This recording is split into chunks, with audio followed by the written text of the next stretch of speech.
Hello friends, Bihar SI का जो exam हुआ था 1275 पोस्ट के लिए, उसका रिजल्ट जो है प्री का वो जारी कर दिया जा चुका है। और जिन जिन लोगों का सिलेक्शन हो चुका है उनको बहुत बहुत मेरे तरफ से बधाई।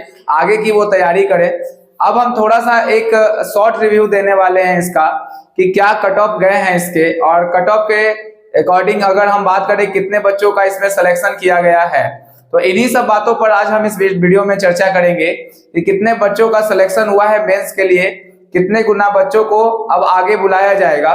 तो इन्हीं सब बातों की चर्चा के लिए हम लोग यहाँ पर आए हैं। तो देखिए, सबसे पहले तो हम ये बात कर लेते हैं कि कितने जो है वो रिजल्ट दिए गए हैं और उसमें कितने बच्चों ने पार्टिसिपेट किया था एग्जाम में। सभी आंकड़ों को हम ध्यान से समझते हैं। तो आइए शुरुआत करते हैं हम इस वीडियो की।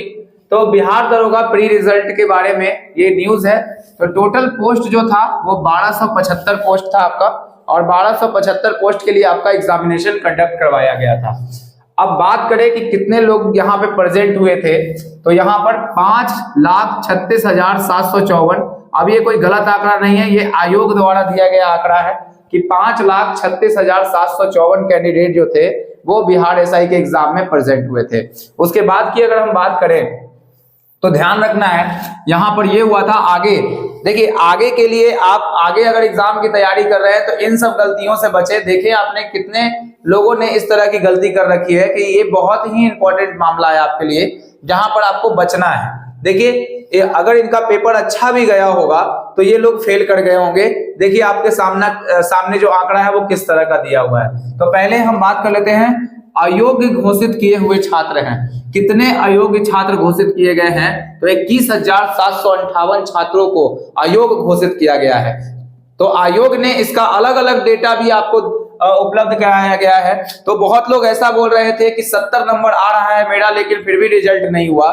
तो कुछ ना कुछ आपने त्रुटियां की होंगी, कुछ ना कुछ आपने गलती की होंगी, जिसके आधार पर आपके रिजल्ट को रोक दिया गया होगा, या आप इसमें से कहीं ना कहीं आप यहाँ पे कुछ ना कुछ जरूर मिस किए होंगे। ठीक है, तो इन बातों का आप ख्याल रखेंगे आने वाले एग्जामिनेशंस में, क्योंकि आप जानते हैं कि बिहार एसआई का जो बोर्ड है, बीपी ट्रिपल एससी जो बोर्ड है, वो थोड़ा सा सख्त नियम रवैया अपनाती है। अब आगे देखिए, कदाचार के मामले में 38 लोगों को बाहर किया गया है।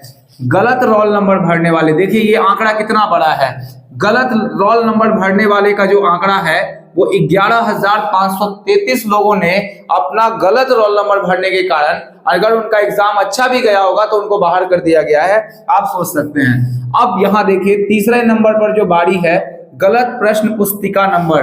जो प्रश्न पुस्तिका आपको मिला था उसमें गलत नंबर भरे हैं, तो इसमें भी बहुत बड़ा आंकड़ा है। आप देख सकते हैं 7,485 लोगों ने गलत रोल नंबर, यहाँ पर गलत प्रश्न पुस्तिका नंबर भरा है।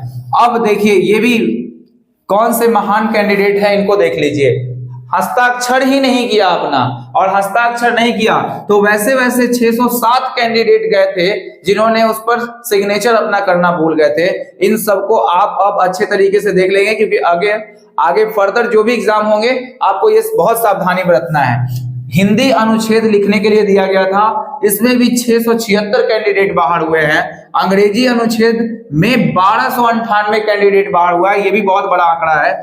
हिंदी और अंग्रेजी दोनों नहीं लिखा, उसमें भी आपके 121 कैंडिडेट थे। यानी कि आप लोग ध्यान नहीं दिए होंगे, और इन वजह से आपका रिजल्ट जो है किसी न किसी एक वजह से रुका होगा। याद कीजिए कि आपने क्या गलती किया था। अगर आपका नंबर इससे ऊपर भी होगा और आपने इन सभी चीजों को किया होगा तो आपका रिजल्ट बिल्कुल भी नहीं आएगा। ठीक है, चलिए अब हम आगे बढ़ते हैं। अगर हम बात करें कि टोटल रिजल्ट आपका कितना दिया गया है, तो टोटल रिजल्ट आपका 20 गुना छात्रों को बुलाया गया है। और हमने यहाँ पर क्लियर किया है कि 1275 पूरा जो है वो सीट था, और उसका अगर 20 गुना करें तो ये लगभग आंकड़ा नहीं है, एग्जैक्ट आंकड़ा है कि 25,500 छात्रों को जो है वो मेंस के लिए बुलाया गया है, यानी अगले टर्म के लिए बुलाया गया है। अब हम आगे बात कर लेते हैं कि कट ऑफ क्या रहे आपके यहाँ पे। तो कट ऑफ डिटेल्स की बात अगर करें तो कैटेगरी के अनुसार हमने अलग अलग लिख दिया है। इसमें एक बार नया ट्रांसजेंडर भी जुटा है, तो इसको भी आप देखेंगे अच्छे से। तो अगर हम कैटेगरी की बात करें तो यूआर कैटेगरी में 129.60 बहुत अच्छा नंबर है। ये बिहार एसआई के लिए बहुत अच्छा नंबर है। ये कम नंबर कट ऑफ नहीं गया है, कट ऑफ बहुत अच्छा गया है। और फीमेल के लिए 110.20। ईडब्ल्यूएस की अगर बात करें तो 122.40 गया है, जबकि इसके फीमेल की बात करें तो 103.20 इसके फीमेल का कट ऑफ है। एसटी की अगर बात कर लें तो 105.40 इसका कट ऑफ है। फीमेल का कट ऑफ की बात करें तो 76.20। अगर एसटी में मेल की बात करें तो 103.20 इसका कट ऑफ है, जबकि फीमेल का जो कट ऑफ है 83.60। ईबीसी की अगर बात करें तो 120.80 कट ऑफ है, और अगर फीमेल की बात करें तो 94.80। ठीक है, ये आउट ऑफ 200 है। ठीक है, ध्यान रखना है आपको। बीसी का जो है वो 125.20 और 104.60 जो है वो फीमेल का कैंडिडेट है, वहां पर कट ऑफ गया है। अगर हम बात करें ट्रांसजेंडर की तो ट्रांसजेंडर इस बार से नया इंट्रोड्यूस हुआ है और उसका कट ऑफ भी आउट ऑफ 200 में से 68 पॉइंट कितना गया है, 60 गया है। तो आप ये भी देख सकते हैं। तो ये सभी जो कट ऑफ्स हैं वो कितने पे हैं, तो 200 में आपके इतने मार्क्स हुए होंगे। तो बीसी और जनरल का कोई ज्यादा अंतर नहीं है, आप देख रहे होंगे।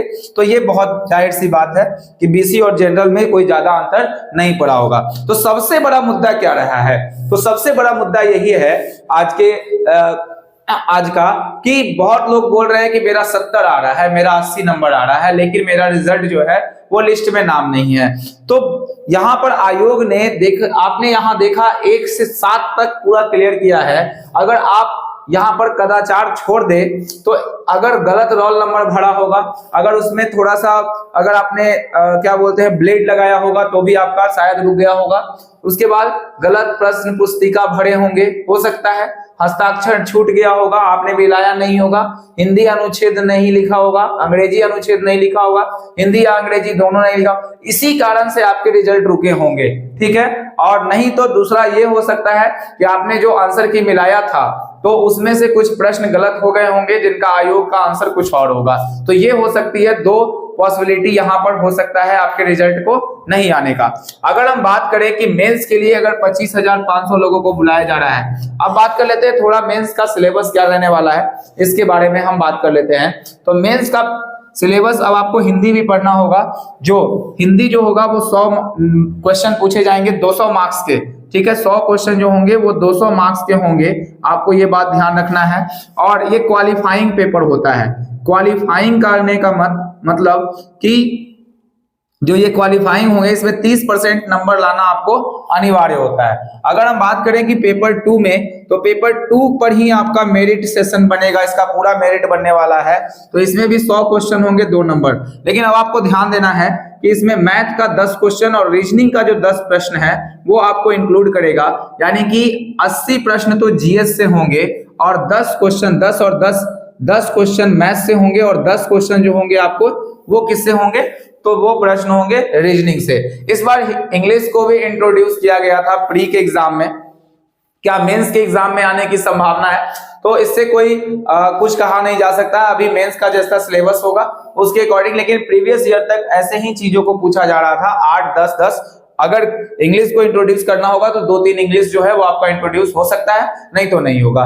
ठीक है, पहले करंट अफेयर्स को इसमें इंट्रोड्यूस नहीं किया जाता था, करंट अफेयर्स अलग रखा जाता था और उसके बाद की ही बातें की जाती थी। तो हमको लग रहा है कि ये बातें आपको पूरी तरह से समझ में आ गई होंगी। क्या आंकड़ा रहेगा, आपका रिजल्ट क्यों नहीं आया, ये भी बात का आपको नॉर्मल हो गया। और बहुत ज्यादा आगे अगर एग्जाम की आप तैयारी कर रहे हैं तो बहुत सावधानी से करेंगे, क्योंकि जब आप इतना अच्छा तैयारी करके जाते हैं और इन सब गलतियों को करते हैं तो आपका रिजल्ट वैसे भी रुकता है। तो आप क्या करेंगे, बहुत अच्छे से तैयारी करें आगे का। अगर जिनका हुआ है तो बहुत अच्छी बात है, वो मेंस की तैयारी में लग जाएं, आगे लगेंगे, क्योंकि उसके बाद ज्यादा समय आपको दिन मिलेगा नहीं। और उसके बाद दूसरा जो होगा जस्ट फिजिकल, तो फिजिकल में भी आपको बहुत ज्यादा समय नहीं दिया जाएगा, तो तुरंत एग्जाम कंडक्ट करवा लिया जाएगा। अब मान लिया जाए कि आगे जो भी वैकेंसी से अपडेट हो गया वो मैं आपको बताता रहूंगा इसके रिगार्डिंग।